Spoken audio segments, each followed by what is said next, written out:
Hello, students. Today's launch, all my classes, we will be combined.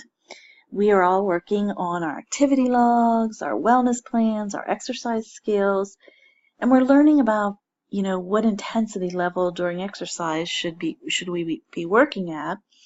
And a way that we're to gauge your exercise intensity, is we're supposed to see how hard our heart is beating during this physical activity. Hence, we're learning about how to take our heart rate. And we have all levels. Some are working on just their learning how to take their resting heart rate, and we have some classes working all the way up to how do we learn to exercise in our target heart rate zone. Eventually, you all will be hitting these lessons. So the next two launches, I tried to break it down into very simple, easy steps. I've been getting a lot of questions, not understanding how to do it. And it is confusing when you're looking at from taking your resting heart rate all the way to calculating how your target heart rate zone. So I hope what I can accomplish to today's launch and the next week's launch is to, again, simplify the steps. And it's a skill that we all need to know. And we should practice the skill. And again, we'll be tested on the skill because each of us in each class, we're working with our heart rate. And you want to make sure the reason the heart rate, why do we even have to care about that? Well, we do, because if you're pushing yourself too hard during activities, some indicators that you are exceeding your heart rate, you're exercising out of your heart rate zone. Some indicators would be maybe shortness of breath, or even pain. So if you start having shortness of breath or pain through exercising, you need to slow down, back off.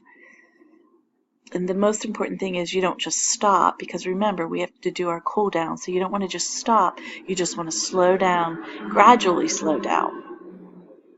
And if you're experiencing any of these two signs, you definitely want to look at the intensity level that you're exercising in.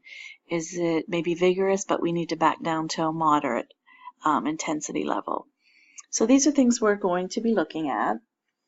And the first area where we are going to start is our resting heart rate.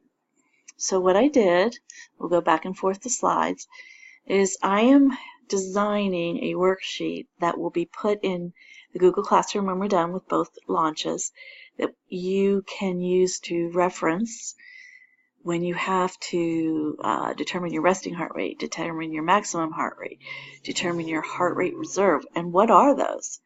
So the first thing we will start with, the very basic, is your resting heart rate.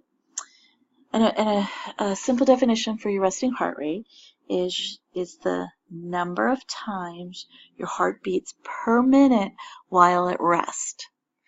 And the best time to determine or calculate your resting heart rate is as soon as you wake up in the morning, before you get out of bed, before you've even started any type of movement.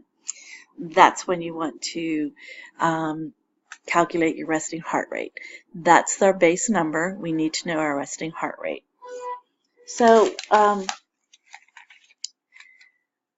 what we want to do is, for our resting heart rate, is you will count the number of heartbeats in 60 seconds. All right? And this number is your resting heart rate. So how do we do that? Well, we want to make sure that you want to take your heart rate by placing the tips of your index finger and your middle finger. And you want to place that against either your inner wrist, which is your radial artery, or and your inner wrist, that's pretty easy to find. The carotid artery is a little more difficult. You want to, it's on either side of your throat, and it's kind of on the side of your windpipe. So these are two really good pictures that I found to actually show you where the pulse is, and you know when you hit the right area because you will feel your actual heart rate, and it is a pulse. So once you determine and find the correct location to take your pulse, you will use a stopwatch. You can use a clock with a second hand arm.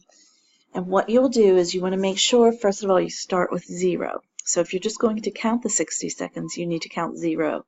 So it'd be 0, 1001, 1002, 1003. All right.